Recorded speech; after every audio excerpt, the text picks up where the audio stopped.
style, and so I've been talking with them the last hour and a half.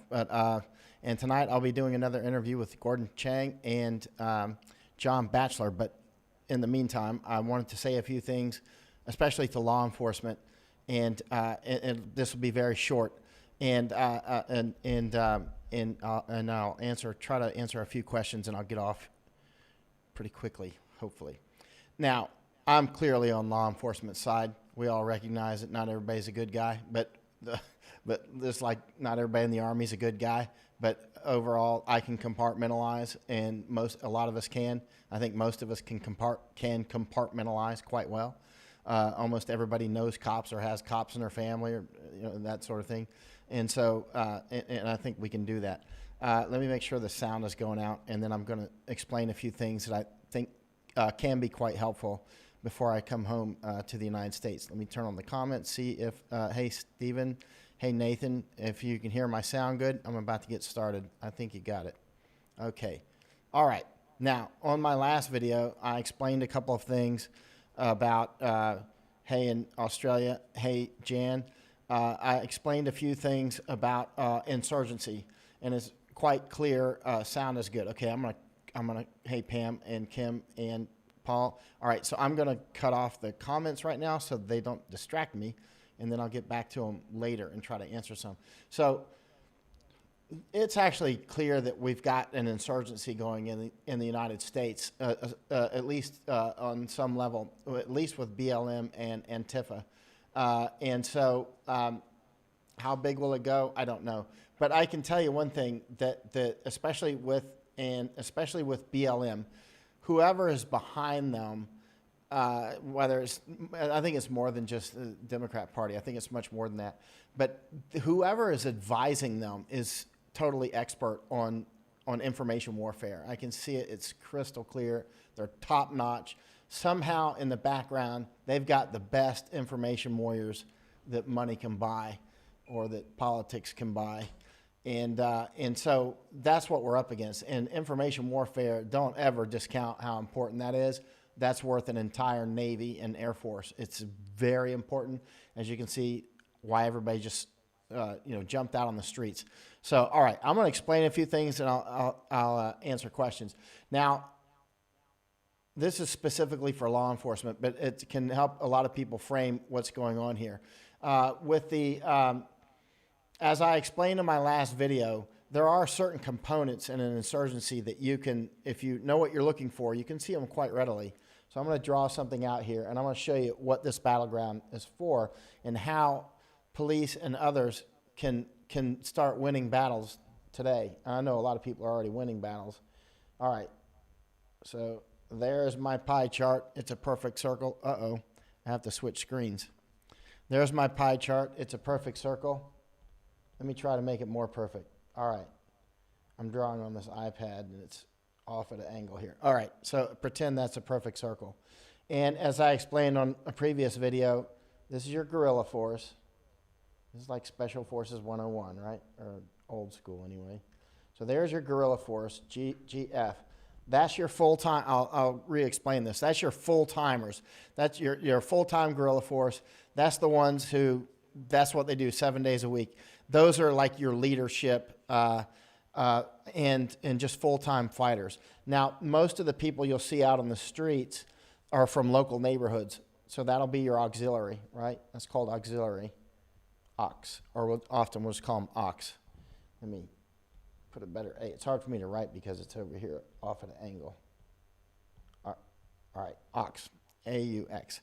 And so the auxiliary is, or in a lot of cases what we've seen is just rioters, right?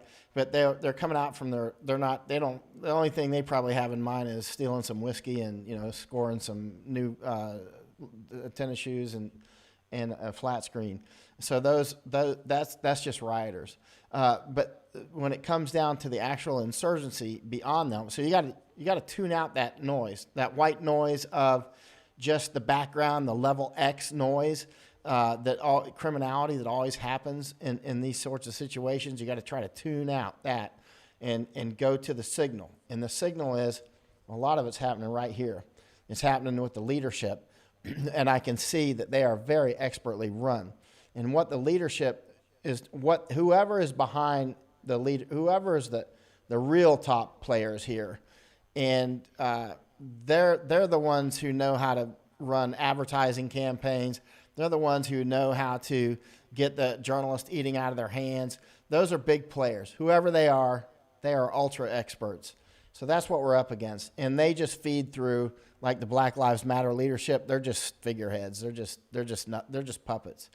But there's somebody above them that knows what they're doing, because I can practically see the hand up their ass. The ones who are leading the Black Lives Matter. They're total puppets.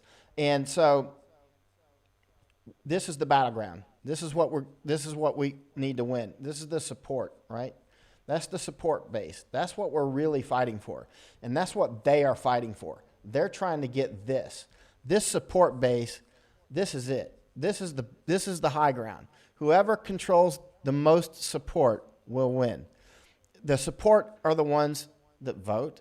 They're the ones that support by hitting those PayPal buttons or whatever to get the next Democratic person elected, or whomever. They're the ones that, buys the Tesla for that guy that's pulling weapons out of his trunk over in Chaz. Did you see that guy? I mean, I don't know how he got there. I'm not going to actually make a representation that there's something direct going on there. Maybe it's his own money or whatever. But I mean, but somewhere up above, way up at this level, is are people that are fighting for this. And they're using this. They're using like BLM leadership and BLM figureheads, and maybe somebody separately is actually using Antifa. That might be somebody separate, right? Or it could be overlap, could be the same. I don't know. But so the battleground, though, is for this support, because whoever wins this support is going to, for instance, make billions of dollars for starters. And or even maybe more. Ultimately, it could be trillions over long periods of time, right? Because they're the ones who will win elections, right? These are the ones who will these are the voters. These are you and me. These are the ones who will get the next governor elected to New York or Florida or California, right? These are the ones that get the next president elected, representatives, senators. These are the ones who will be in charge of all kinds of crazy stuff, like CIA, right? I mean, this is our support. So the battle for the support is the real battle. All these people in between, these guys, guerrilla force, that's cannon fodder, dude. They don't mean anything. They're nothing. If they get killed, they mean nothing to whoever these people are. They're irrelevant. These are complete cannon fodder.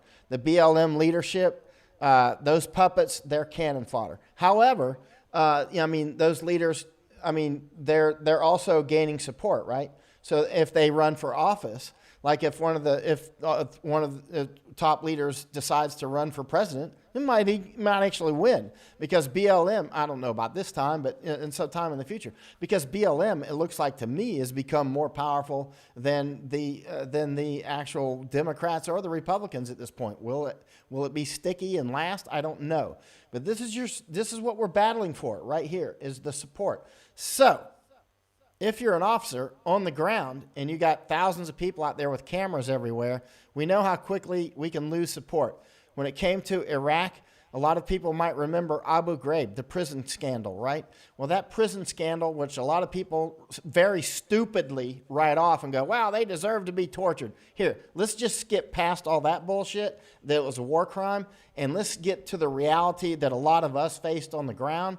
That recruited a huge amount of support against us. A lot of support that was on our side shifted right over to the other side, and they picked up guns and they started killing U.S. soldiers.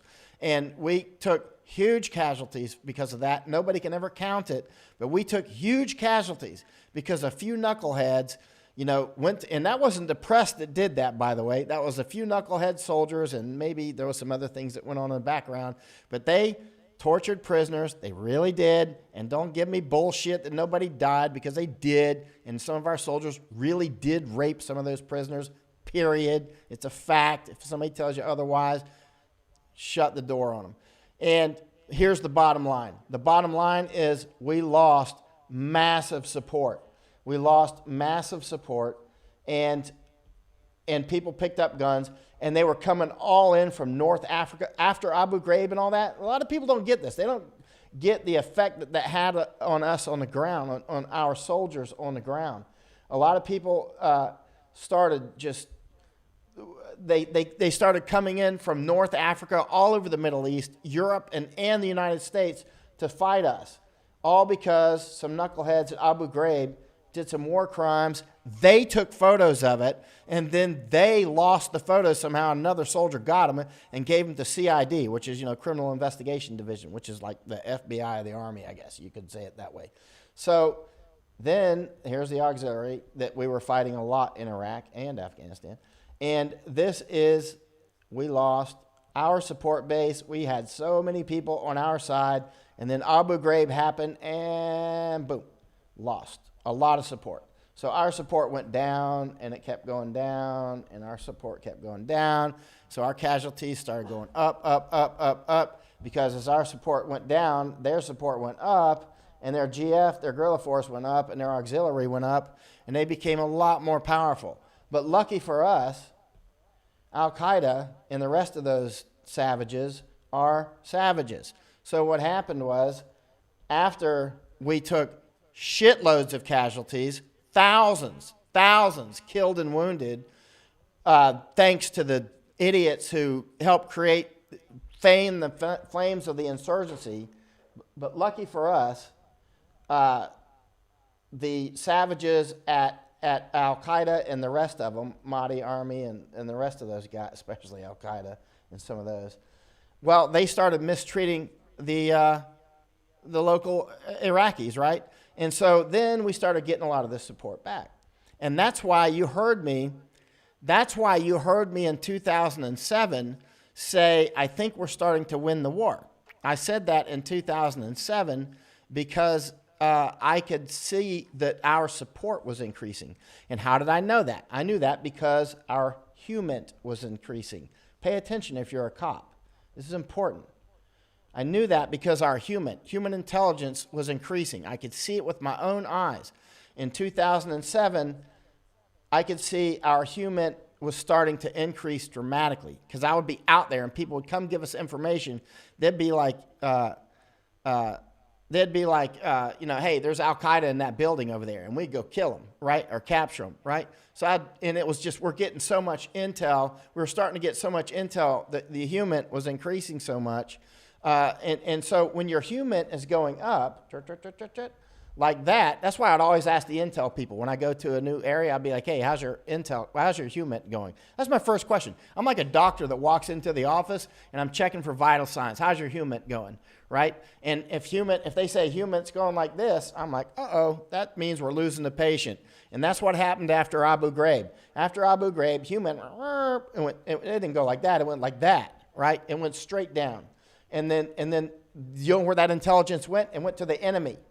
And they started killing us, right? And they started killing shitloads of Iraqis, and they ended up in a civil war. And so, but by 2007, thanks to Al-Qaeda and those other savages, now our HUMINT started to go up again.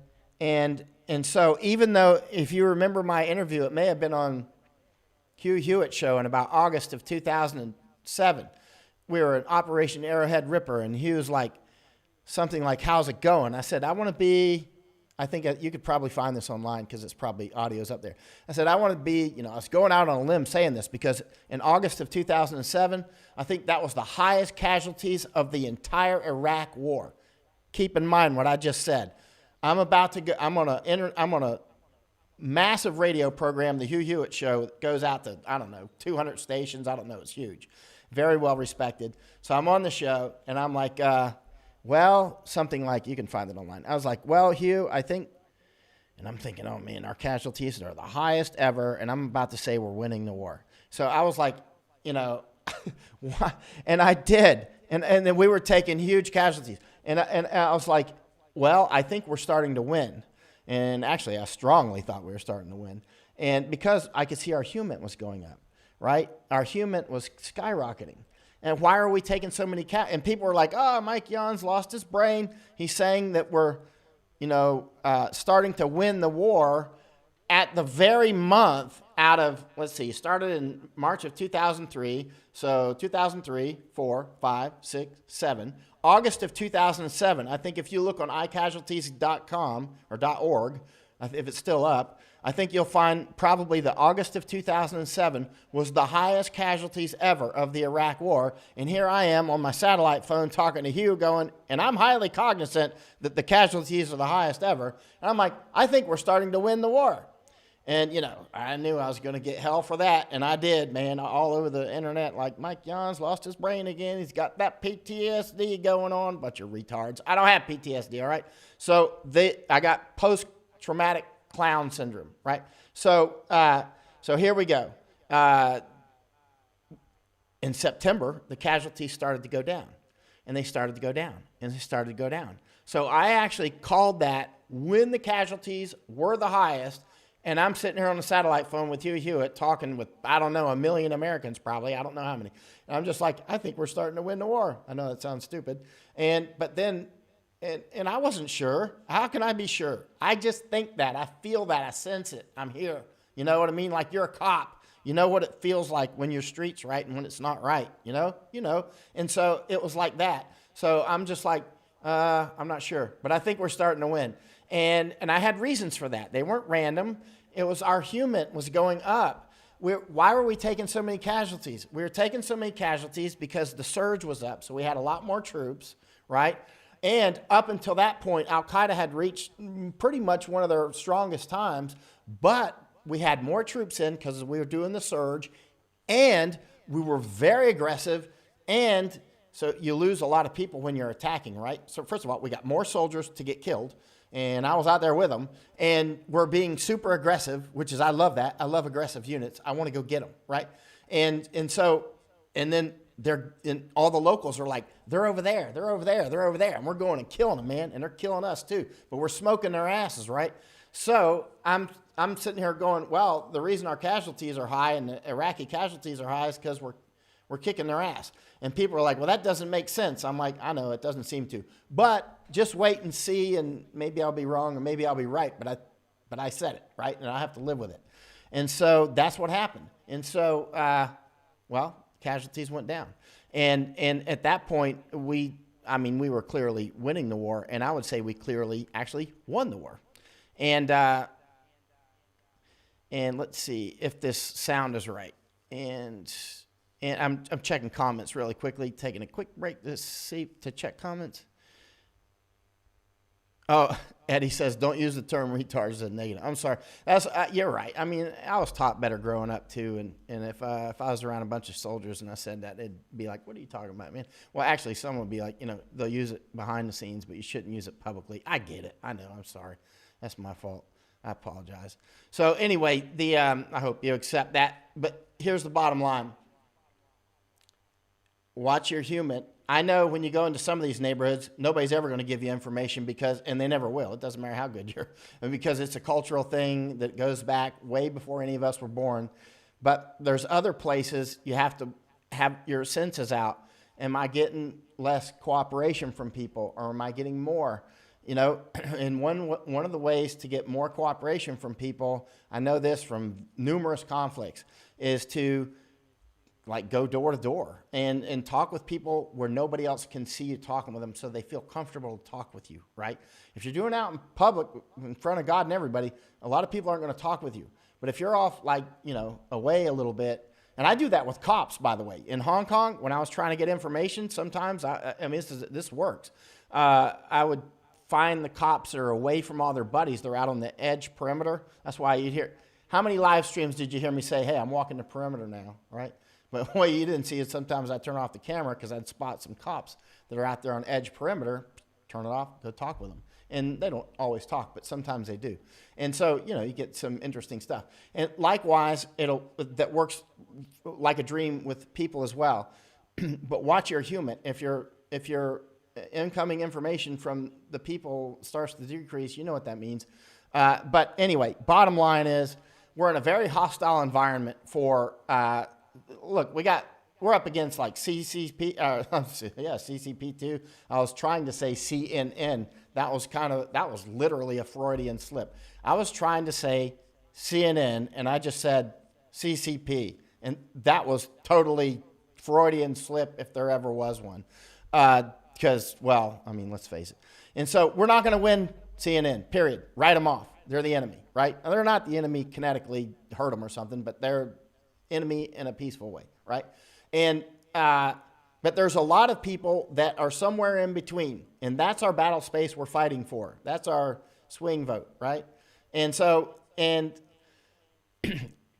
we don't depend on mainstream media, right? Remember how I made my name really big? I did it right like this, except I wasn't doing live streams. I was just writing. I started a blog, and next thing you know, I have millions and millions of readers. It was unbelievable. Bruce Willis wanted to do that movie and all that stuff, but I stayed in combat. And anyway, so, you know, you can... So there was all these sorts of things. Bruce Willis wanted to play me in a movie. I was like, me? Hell, you just play Eric Carilla. I'm just a guy with a camera. But I mean, the thing is I did it without them. I didn't need CNN. Next thing you know, I was on CNN. And then they cut me off during an interview because I was, you know, I think I was going to say something they didn't like. But I mean, and next thing you know, I'm all over international press, all over the place. What I'm saying is we don't need them. We have Twitter. We have what I'm doing now. We can get, how many people get their real information from mainstream? I actually get the bulk of a lot of the links I put up are to mainstream actually, but in reality, I'm getting most of my information from other sources. So that's our battle space. That's our media battle space we're fighting for. We want to fight for that. Write CNN off. They're always going to write bad crap about you. You could do the most perfect thing in the world, like happened in Atlanta. I mean, was that shooting justified? I don't know, but I can tell you one thing. It wasn't a clear-cut murder. That's for damn sure. That guy was drunk driving. That's clear as day. He attacked two cops. He took one of them's weapon. I know it's just a taser, but I also know how combat goes. Hey, if you don't want to get shot, we're talking about America here, don't steal cops' weapons. That's combat. That's real combat. That's real combat just like it's in Afghanistan. If you got a weapon on your body, everybody knows this, and somebody's trying to take that weapon or is trying to subdue you where they can get that weapon, that's real-ass combat. That's lethal combat. And yeah, I know he's running away at that point, but you know what? He's not, not to go into this, but he's in combat. At that point, he's a fleeing felon, right? Whatever. But that's not the point. We're never going to win CNN, and some people are never going to, you know, all they see is white and black, period. And we know they're going to go down, burn down Wendy's, they're going to burn down their own town, whatever. That's those guys. But they're not the bulk of America. They're not. And it's only a small subset of people, even within the black community, that are doing that. It's only a small part. Most are super nice people, super great people, freaking astronauts, best artists in the world, best athletes in the world, scientists, doctors. They don't want all this crap. You don't see black doctors out there burning down the place. It's just like that's a small set of the people that are doing it. The support base that we're fighting for is all the rest. It's people like me, actually, who can compartmentalize. I mean, when we see a cop commit a crime, like a clear-cut crime, we're like, throw his ass in jail, right? I mean, compartmentalize, though. But so remember, we're fighting. And this is the thing. We all got all these cameras. We all got all these right here. You can end the world with this. Every cop out there has the ability to start World War III right now. I mean, if you do something bad and Joe Schmuck is out there with this, or he can be seen bad, you know what can happen next. What's happened so far can be nothing. I mean, it can really blow the lid off, and we can really end up in a profound civil war. We're in a slight civil war now. We've been for a long time, really, but most people haven't joined battle, so it's very, very slight. But it could. But if you get enough people joining battle, these things go like a forest fire. The spark, the conditions are set, spark. It doesn't matter what the spark's from. We know that. And the problem with the conditions being set now is we have, the economy's going down. And so, like I was talking with one of my special forces friends the other day, he retired from the Army. He's like, I'm comfortable now. I'm just, out shooting my guns all the time and enjoying being, retired, reading books and all that all the time. He's like, but if it comes to my town, what if I have to fight? You know what I mean? He doesn't want to fight. He wants to be retired and be happy. But what happens when so many millions of people like that, the economies crash, maybe somebody hurts a member of their family. You saw that video from Australia where that 16-year-old's getting pounded in the face. What if that was your daughter, and you knew who did that and the police aren't doing anything? What would you do? Right. And so they would not get away with it, right? And so but that is a dangerous, see, if the police don't take care of it, others will have to do it, or there'll be perpetual victims, and the crocodile gets bigger and more aggressive, and it's going to eat more kids. And that'll reach a point where there's an audible snap, and then it'll be game on, and then there'll be no turning back. And then there'll be nobody got control over it. You can get 500 Martin Luther Kings out on the street, and you're way too damn late. It's like showing up to the forest fire with one truck. You should have been there yesterday. You should have been there 3 weeks ago. You're not going to be any use after everything's burning down, right? I mean, everybody got to, work to reduce the pressure, but remember that BLM and Antifa, this is not about truth with them. This is not about we're going to find common ground, because they're making a naked step. Antifa is trying to overthrow the United States government they're trying to cause the United States to collapse and then remake it in their left-wing communist way. Black Lives Matter is making a naked stab for power. It has nothing to do with justice, has nothing to do with black lives, has nothing to do with any of that. We can all see that. It's obvious. It's a naked stab for power, and they're using emotions on pent-up rage, which they've been, not just them, but since for decades, for some of it with real cause. But people been fanning the flames of rage, and now there's people that want revenge, and they're going to want revenge on the color of skin that they don't like. What is that? If you know that color, then you're a racist, right? Here's the bottom line.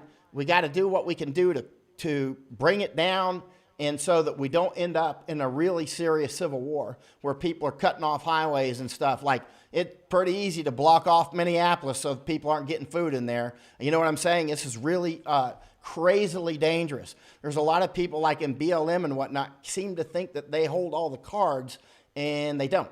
They might have as many guns and that sort of stuff, but they're way outnumbered, way outflanked, and way out organized, and way out a lot of things.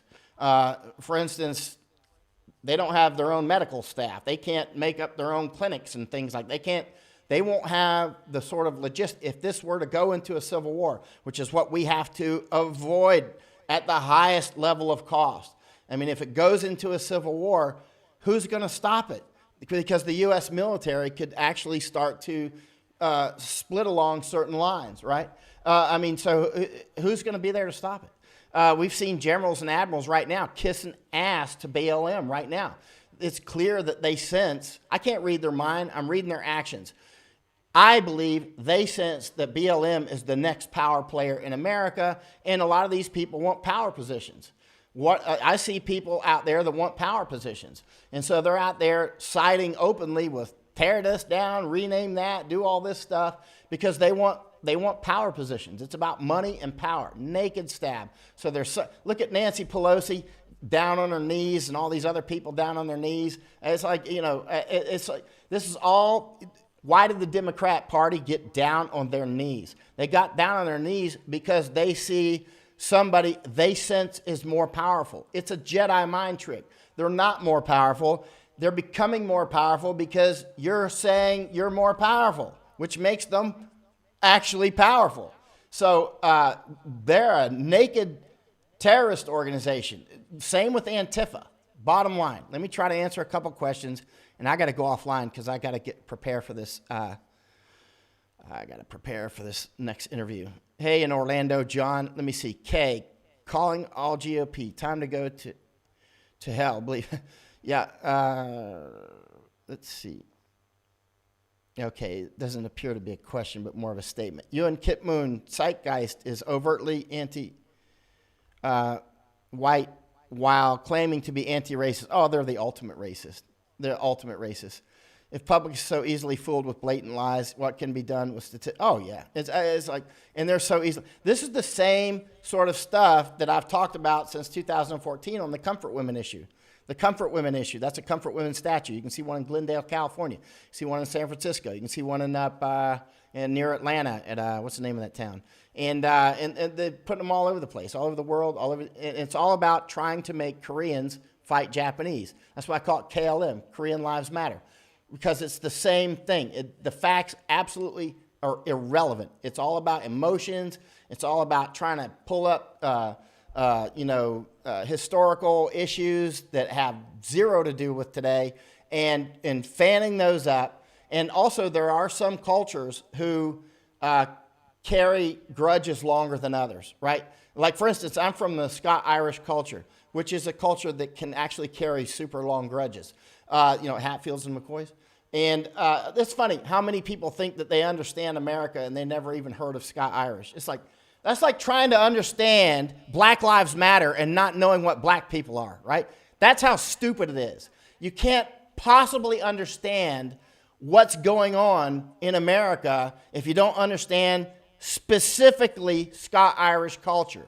That is literally like trying to understand Black Lives Matter and ignoring blacks and only paying attention to the whites are in Black Lives Matter. It's that freaking stupid. You know what I mean? Here's a book, read Born Fighting by Webb. Actually, I don't like his politics, but he knows the culture I came from. It's the Scot-Irish culture. That is actually probably the dominant culture in America, although I think maybe only about the same number of Scot-Irish descent as are African Americans.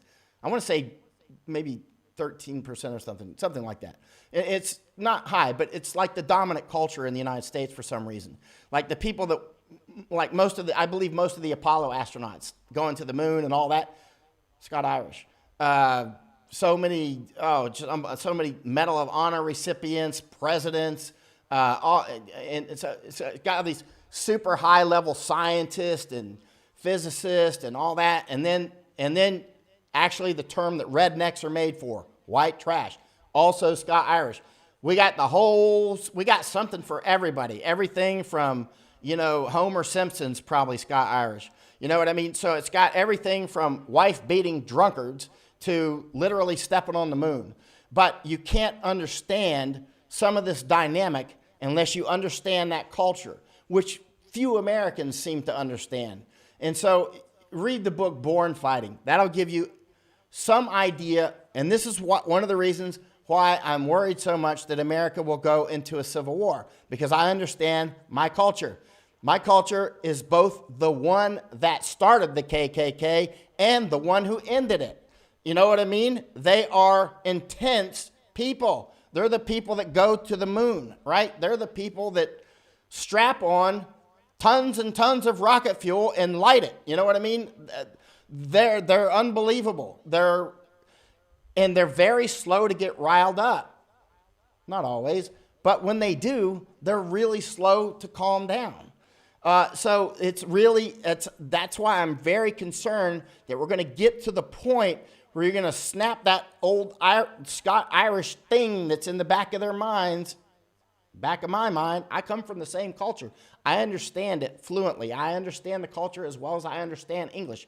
The question is, do you? That's why when I hear for instance, this journalist recently that I met in Hong Kong, trying to tell me everything he knows about America. He took one trip from Atlanta to New York one time. He doesn't know shit. He doesn't know, I mentioned Scot-Irish. Nobody knows what I'm talking about. And I'm like, okay, never mind. When you grow up a little more, read a few more books, travel around America, you got to spend some years. You got to realize that there are ingredients out here in this jungle that if they become agitated and activated, I don't know how to stop them, right? It's like a nuclear reaction. If you get it going, I don't know how to stop it. It's like playing with explosives. And that's what clearly Antifa and BLM wants to make a civil war. And if they keep going the way they are now, and remember what I said, they've clearly got some of the best information warriors in the world behind them. If they really want to get a civil war going, they're heading in the right direction, and they can do it. right? And so, and then what? How are we going to stop it? I don't know. I can't, who's the leader?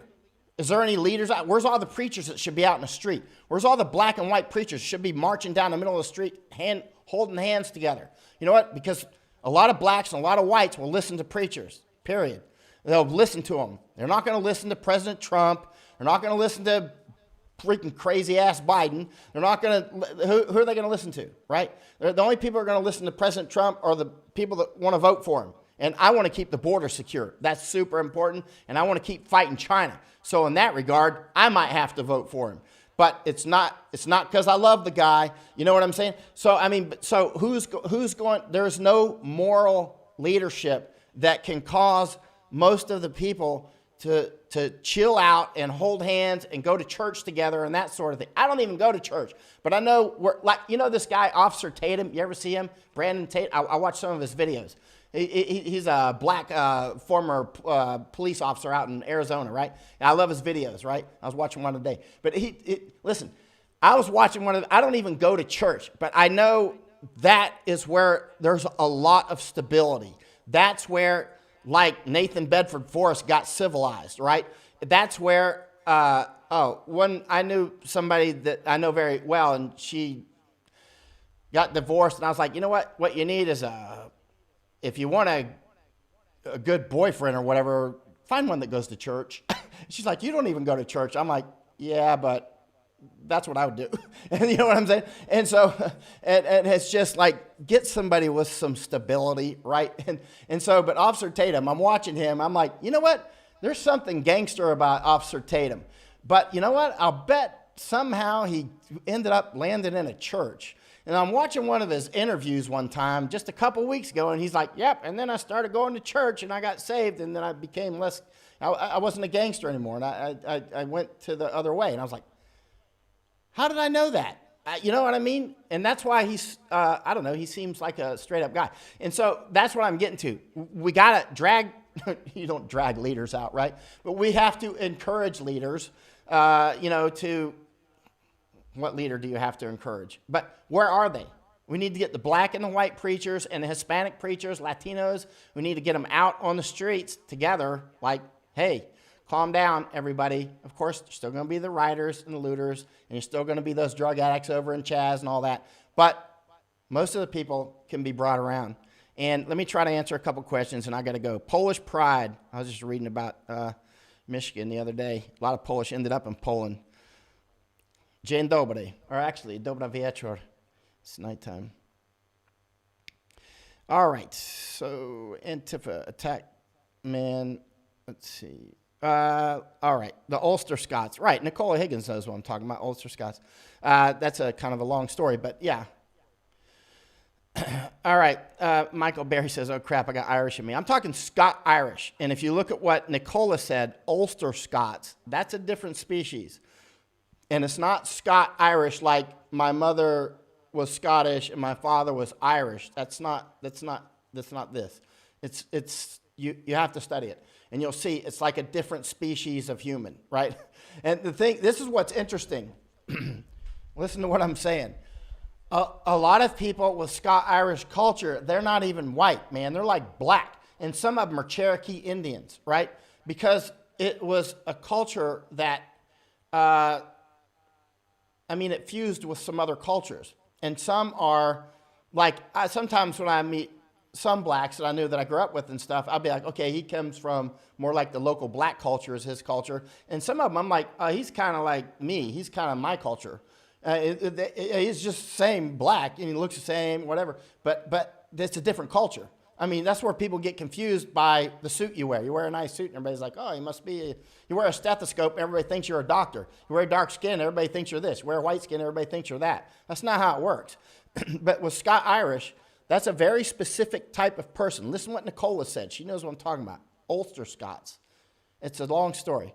And I've read quite a few books on it, and since it's my culture, I just know it because I grew up with it. I know it like I know English. They make great soldiers, great astronauts, great leaders all around, scientists, and a lot of drunks and rednecks and KKK, and you know what I mean? It's all over the freaking spectrum. But the thing is if that is, those are your Second Amendment guys, right? If you meet somebody, like I can tell you, I can talk with somebody for like a few minutes and ask them just a few things, like, wander into what they think about Second Amendment. If they're like, oh, Second Amendment, of course. Okay, that's possible. Okay, we're getting there. But there's a lot of people that are pro Second Amendment. There are, Scott. Talk, and if they say, like Kevin says, Polish pride. So Kevin, I think, is probably not Scott Irish, because Scott Irish will never say their ethnic group. They usually won't say Scott Irish, actually.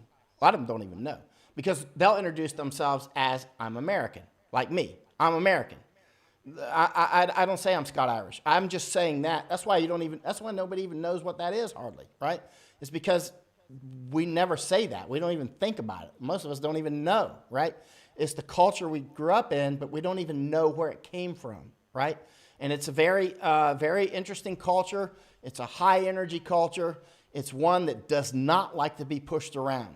It's one that can be really patient to a point. And then the reason that they were up all over in Appalachia and all that was it's a long story. You need to study up on it. If you want to understand if you want to understand a lot about America's mentality, you cannot get there by trying to study white and black. That's like studying the white color on my wall. It doesn't mean anything. You have to study specific cultures, and clearly, I would say the dominant culture in the United States, even without people knowing it, is Scott Irish. Read Born Fighting by some people, like Cindy says, Scots Irish. And some people say Scott Irish, and some people say Scots Irish. Cindy says, the traits of loyalty, family, pride, eagerness to fight. Oh, yeah, eagerness to fight. You can hear it with me. And self-sustainability, exactly, are enduring traits that can be applied to today's descendants of Scott Irish settlers. Exactly.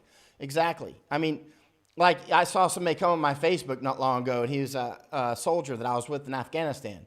And he said that we came in, we got into contact or something with the enemy, and for whatever reason, he left a comment on my Facebook. He's like, we were going to pull back, and he said I was getting angry. I was in the truck with him, because we're, I guess, getting shot at or something. I don't remember. He goes, you got angry because you wanted to go kill the enemy. And I was like, that's me. I mean, I was often like, why are we going, man? Let's go get them, man. They're shooting at us. We know where they're at. Let's go smoke their asses, right? I mean, not go through an IED field to get it, but that's Scott Irish. That's like why some dogs hunt and some dogs don't. It's like, I don't know if it's genetic. I don't know if it's cultural. I don't know if it's both. I don't know if it's, I don't know. I mean, but it's a definite, like, dog hunts, and so that's why I'm very concerned if we get into a civil war. A lot of those hunting dogs will come out, and I don't know how to get them back in the pen. I mean, they're Scott Irish, a lot of them. And, if you hurt their family, like I see this girl that just got beat up in Australia. I'm like, gee, man, you do that in some parts of America, and they'll need the National Guard to pull the Scott Irish back. I mean, they'll have to be shooting at the Scott Irish. They'll come out there with 10,000 guns. You do that in some towns, it ain't gonna be Black Lives Matter dominating the street. It'll be bodies all over the place. I mean, we got to stop this. We got to calm it down before it gets there. And it's clear that Antifa and some others want to cause that to happen. So what would you do if you wanted to cause it to happen? It's not rocket science. And so there you go. Nega says, UK culture doesn't believe in God. They raised at school by listening. Yeah. I don't even go to church. But I'm going to tell you one thing. I know where I can find trustworthy people. I know where I can find, like, if I wanted to get this thing calmed down, I want to get all the preachers out here, Latinos, Mexican. I want to get the black and the white preachers all out talking together and saying, hey, stop. Hey, calm down.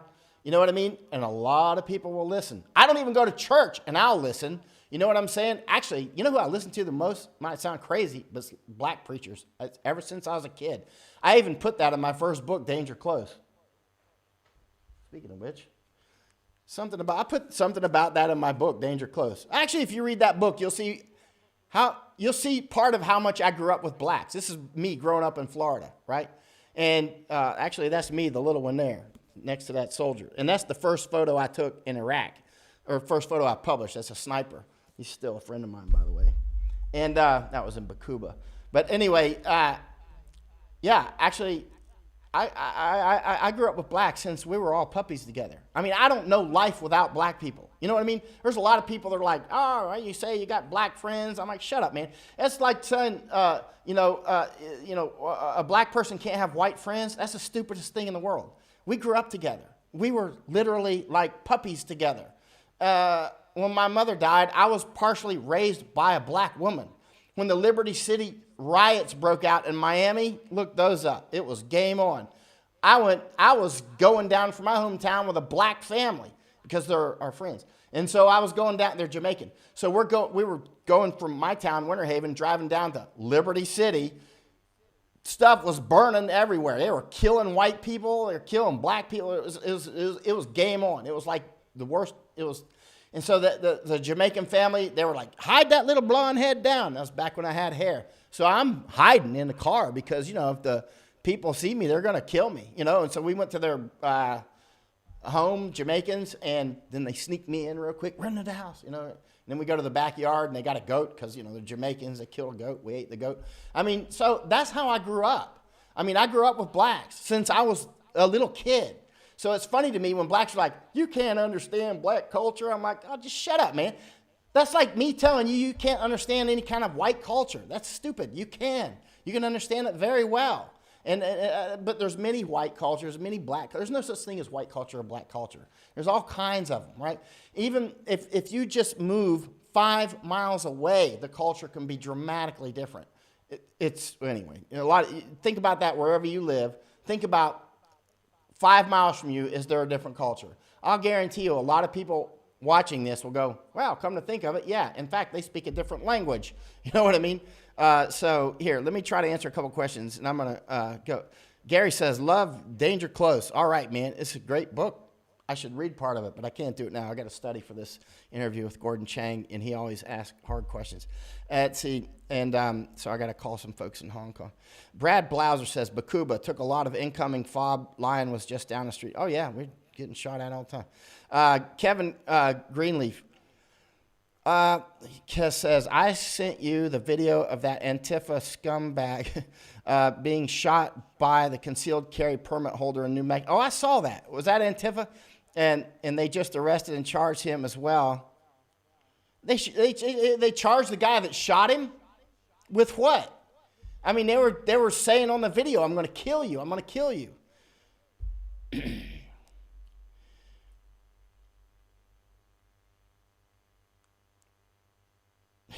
Gordon Jackson says, hey, Michael, if you grew up in our climate, you'd know why we were born angry.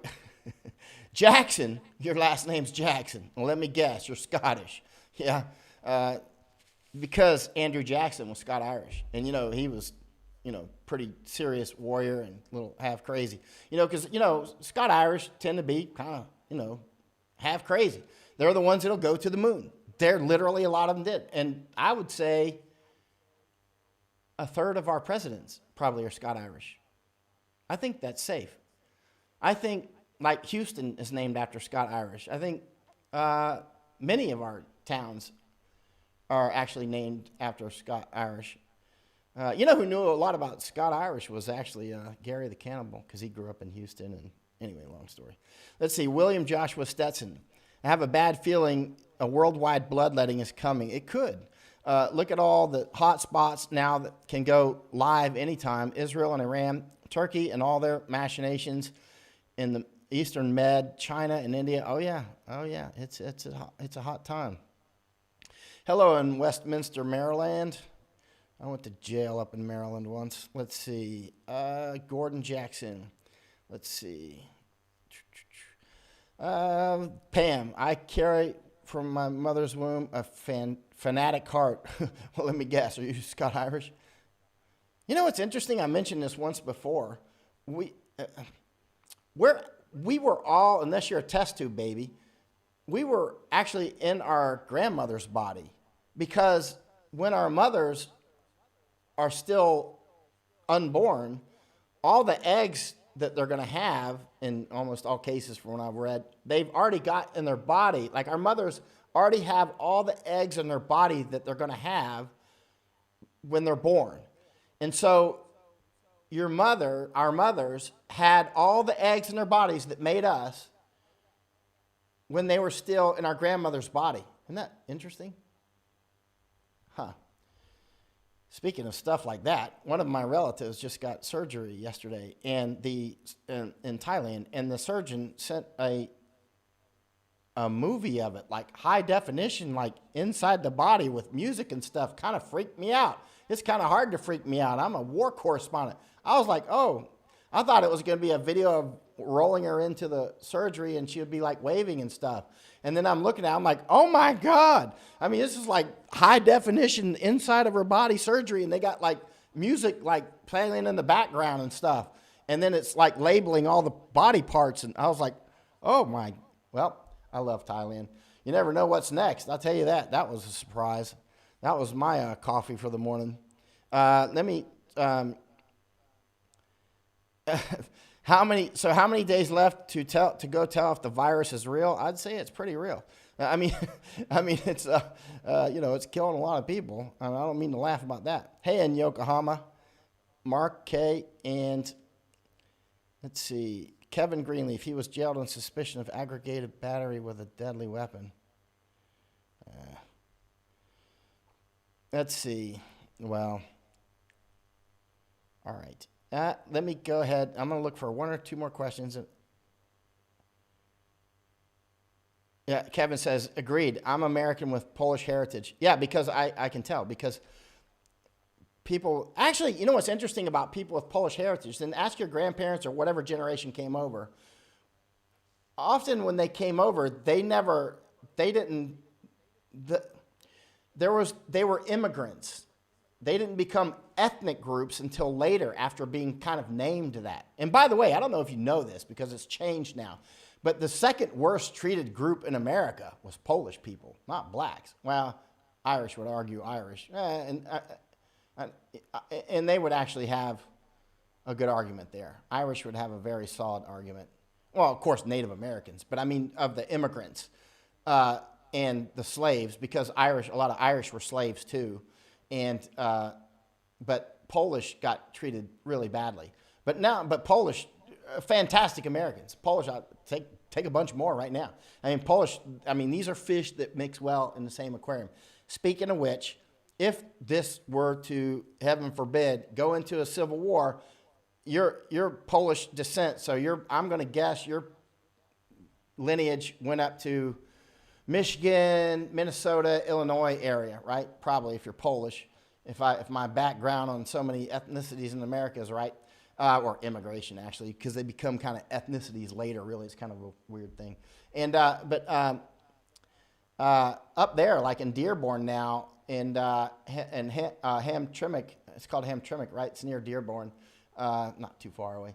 But I mean, a lot of the Polish have been kind of moved out because it's a lot of Muslims have moved in, and a lot of those are Deobandi. Listen to what I just said. Write it down. Deobandi. Study that. You're going to face them one day, right? How often am I wrong on stuff like this?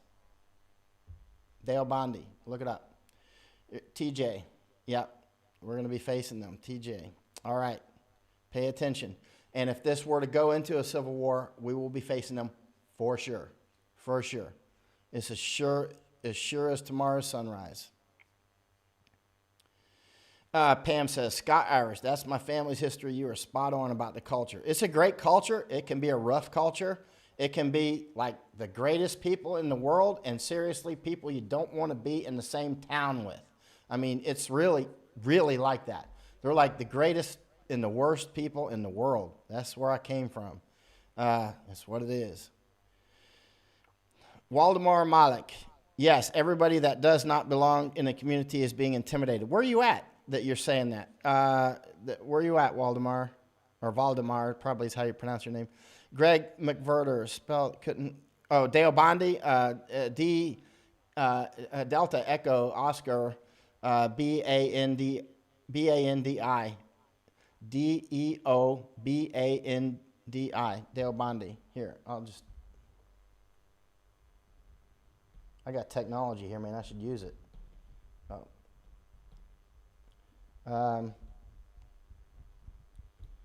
Oh yeah, you'll face them. You'll face them. I will too. It's going to be, and it's not going to be in a nice way.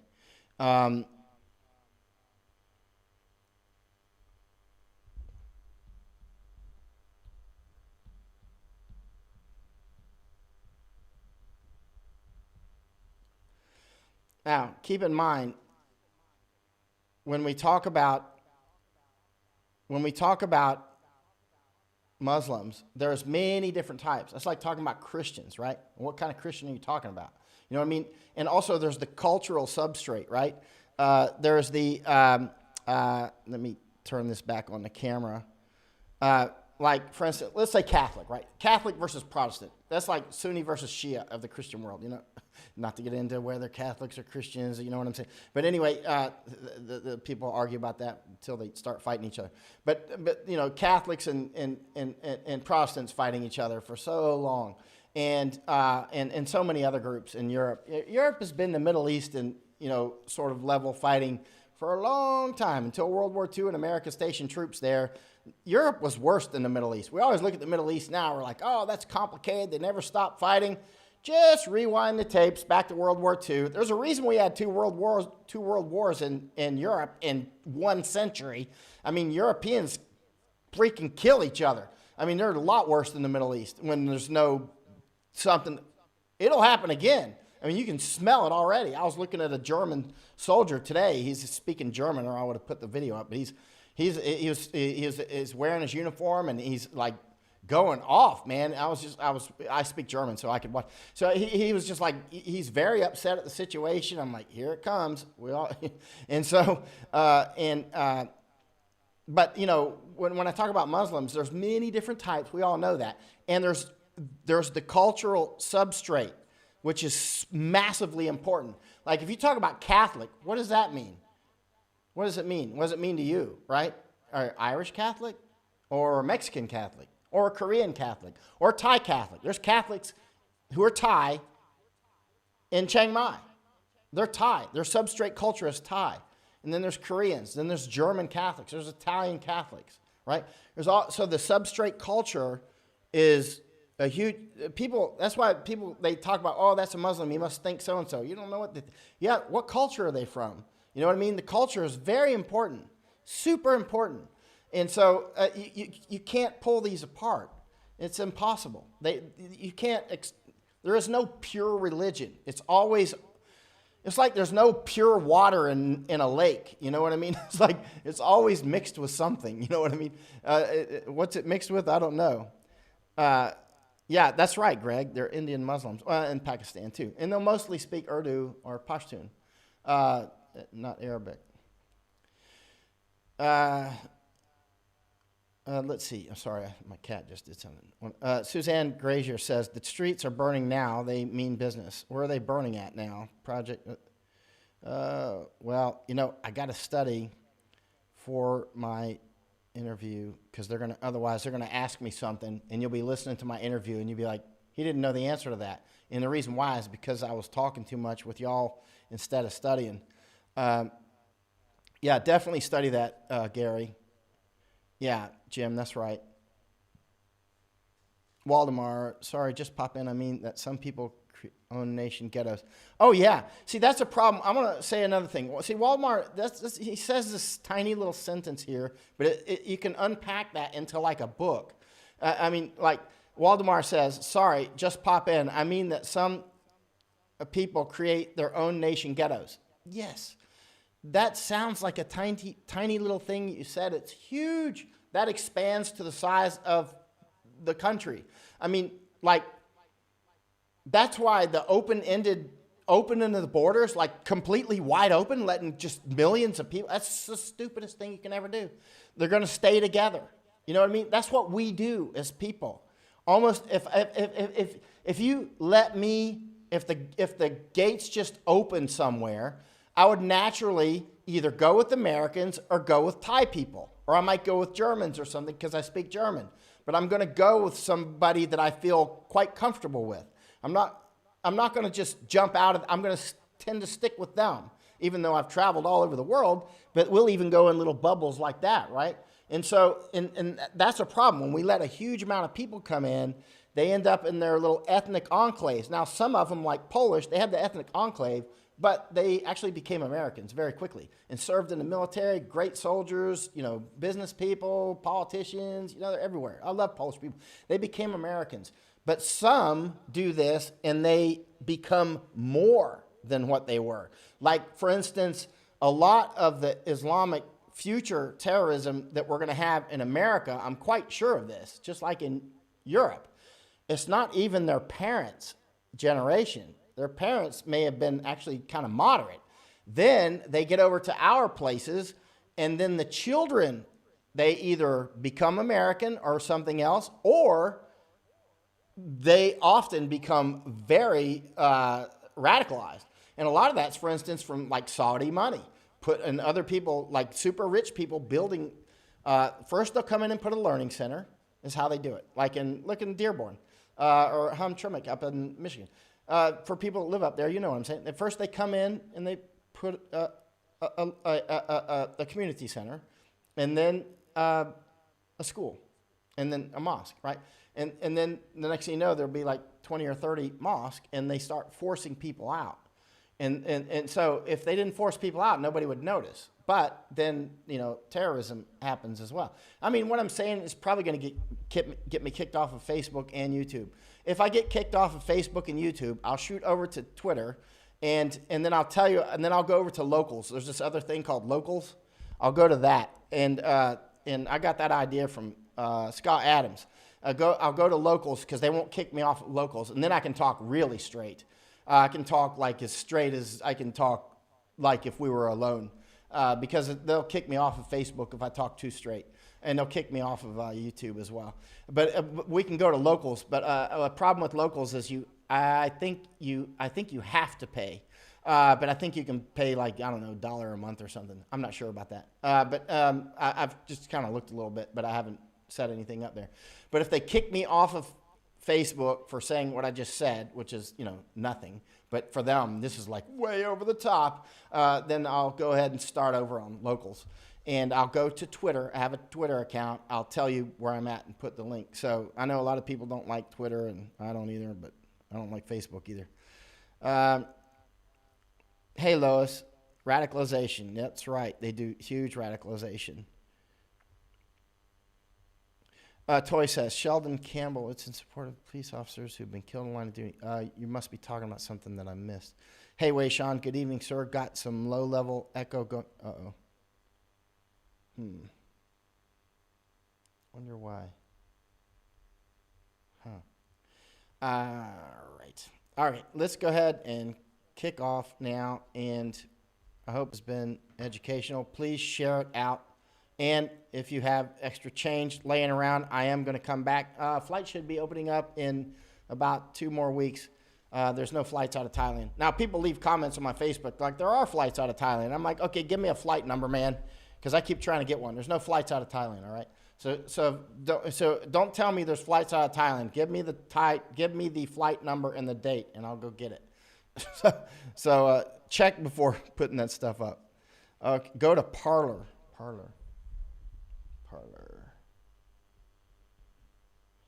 I've never heard of that. Huh. VK won't boot you. Tommy Robinson uses it as well. What's VK? VK. Is that Sudan for something, or is that something else? Sound is good. All right, Lois. Some interesting stuff. A lot of it towards the beginning. Graham Holloway, here is a curved ball. A guy featured as Dave for Truth in Australia claims that microwaves are being used to control the weather. All right, whatever. Let's see.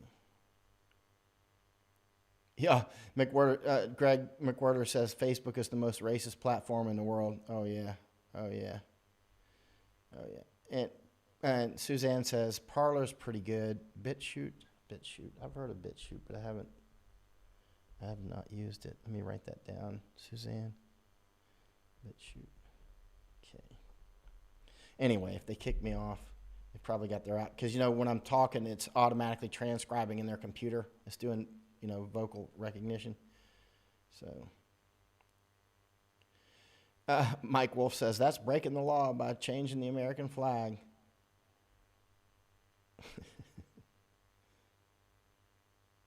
Okay. Isaac Ireland. It's a super interesting to go to the section of state in Old Dearborn. Oh, yeah, it's Dearborn. Man. I was looking at Dearborn on Google Earth the other day. Interesting. We're going to have trouble. And we're going to have trouble. And it's because too many people have just gone, oh, no, they fall down. Oh, they called me a racist. No, I'm not a racist. I'm not a racist. It's just like, is your race card, is it finished for you? I don't want to hear it anymore. I don't even want to hear it. When somebody calls me a racist, I'm like, and you're stupid, blocked. I don't even want to see them again. You know what I mean? It's like they throw that around. And we got to, when somebody calls you a racist, just block it. Just block them. And we start shutting people off like that, then they won't, when they realize that not only does that card not spend anymore, but as soon as you use that card, if it's not correct, if you're wrong, I'm going to shut you off forever. You know what I mean? Because there's a lot of people that we want to listen to that actually use their brain and don't try to use intimidation. And that intimidation, though, worked for years for a lot of people. It's marginalized me because I've never given into it. It's that Scott Irish thing. I don't care, man. Call me a racist. I know I'm not. I got all kinds of people from different races in my family, and guess what? And I'm quite happy. Let's see. Carolyn says, Facebook's automatic transcription is so bad they probably wouldn't understand what you said anyway. Probably wouldn't.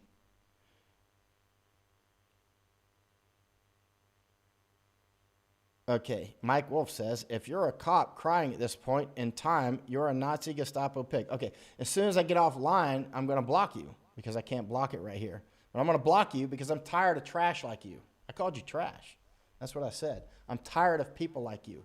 You're the kind of people that are leading us into conflict. You're the kind of people that are leading us into war. I don't want to see your face. I don't want to hear your voice. You're the kind of people that have led to this problem. I want nothing to do with you. Nothing. I'm going to block you as soon as I go offline. I have to go offline to do it. All right. When will I be on next, Lois asked. I don't know. Let's see. My interview is at about 1:45 in the morning here, so that's about less than about 6 hours or something like that from now. And I need to study for 2 or 3 hours. If I come on before... earliest would be 12 more hours, probably the earliest, unless something really important comes up. All right. All righty then. No, Greg, he's just calling people Nazis and stuff. I don't know, writing in all caps, you know what I mean, like he's losing his brain.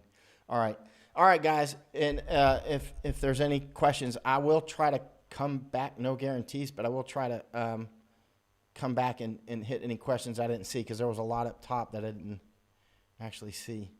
All right. And let me close it off here. How do I shut this thing off? All right, here we go. Mic out.